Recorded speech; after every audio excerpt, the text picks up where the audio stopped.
उन्नाव में पूर्व सांसद व समाजवादी पार्टी की नेता अन्नू टंडन ने उन्नाव सदर क्षेत्र स्थित एक रिजॉर्ट में सेवानिवृत्त शिक्षक सम्मान समारोह का आयोजन किया। कार्यक्रम में मुख्य अतिथि के रूप में समाजवादी पार्टी के प्रदेश अध्यक्ष नरेश उत्तम पटेल ने शिरकत की। सपा प्रदेश अध्यक्ष नरेश उत्तम ने पूर्व सांसद अन्नू टंडन के साथ सेवानिवृत्त शिक्षकों को सम्मानित किया। शिक्षकों को शॉल के साथ ही फूल देकर उन्हें सम्मानित किया गया। सपा प्रदेश अध्यक्ष नरेश उत्तम पटेल ने मीडिया से बातचीत के दौरान बड़ा दावा करते हुए कहा कि 2024 में सपा का पूरे प्रदेश में हवा है।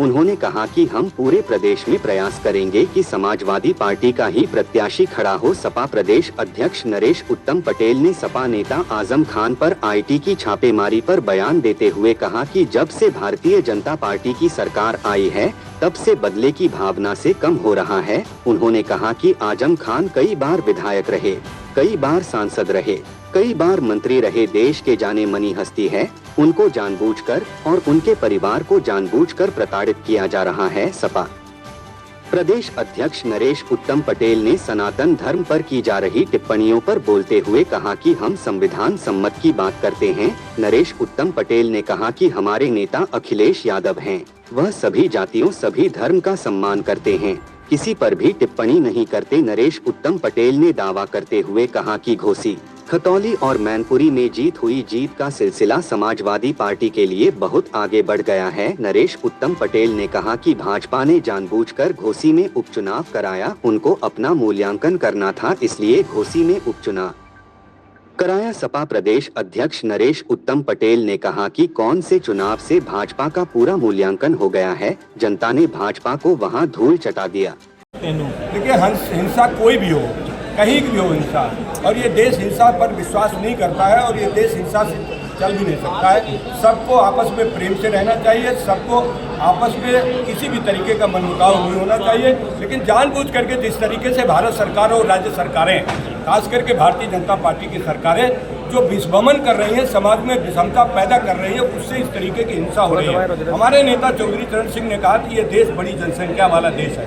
हमारे नेता मुलायम सिंह यादव जी ने समय समय पर कहा कि इस देश की जनसंख्या बहुत बड़ी है, जनसंख्या में हाथों को काम मिलना चाहिए। जब तक बेरोजगारी नहीं हटेगी तब तक गरीबी नहीं रहेगी, और गरीबी नहीं घटेगी तो हिंसा भी नहीं हटेगी। इसलिए सबको प्रयास करना चाहिए कि बेरोजगारों को काम मिले और गरीबी खत्म हो, तभी ये हिंसा खत्म हो। देखिए, जानबूझ करके भारत की राजनीति में बदले की भावना शिकार हो रहा है। लगातार जब से भारतीय जनता पार्टी सरकार आई है, मोहम्मद आजम का जो समाजवादी पार्टी के राष्ट्रीय महासचिव और देश की जानी मानी हैसियत है, कई बार के विधायक, कई बार के मंत्री और कई बार के सांसद, उनको जानबूझ करके उनके परिवार को प्रताड़ित किया जा रहा है, जो लोकतंत्र के हितकर नहीं है। देखिए, जिस तरह से स्टालिन ने जवाब दिया, उदय स्टालिन ने कहा था सनातन धर्म को लेकर बोला था ये डेंगू मलेरिया है। इसके अलावा आपकी पार्टी के जो नेता हैं स्वामी प्रसाद, उन्होंने भी सनातन में हमेशा कहीं ना कहीं एहतजाज करते रहते हैं। क्या सनातन समाजवादी पार्टी देखिए, हम समाजवादी पार्टी के कार्यकर्ता और उत्तर प्रदेश के निवासी हैं। हम भारत के संविधान पर भरोसा करते हैं, जो भी संविधान सम्मत बात है उसी को हम मानते हैं। हमारे नेता अखिलेश यादव जी हैं, समाजवादी पार्टी के। अखिलेश यादव जी ने सदैव ये कहा, मैं ये कह रहा हूँ, हमारे नेता अखिलेश यादव जी हैं और अखिलेश यादव जी कभी भी किसी भी तरीके, किसी धर्म, किसी जात, किसी संप्रदाय, किसी मांग पर कोई टिप्पणी नहीं करते हैं। और अखिलेश यादव जी समाजवादी पार्टी सभी धर्मों, सभी जातियों, सभी महापुरुषों का सम्मान करती है।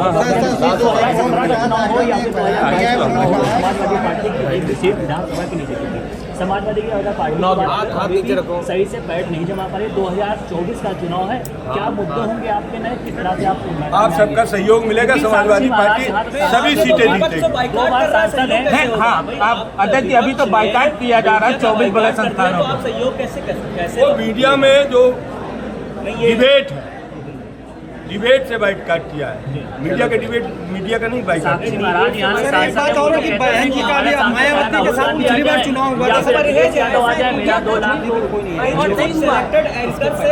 विपक्ष को परहेज है, इसको लेकर आपके पास क्या जानकारी है, क्या वजह? डिबेट पे नहीं बैठेंगे तो कैसे अपनी बात जनता तक पहुंचा पाएंगे? जनता तक जब ये डिबेट नहीं होती थी तब भी बात पहुंचती थी।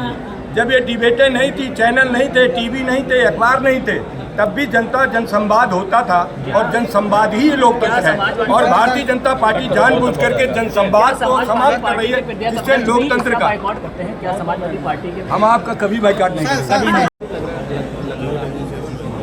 देख, घोसी में जीत हुई, खतौली में जीत हुई, मैनपुरी में जीत हुई।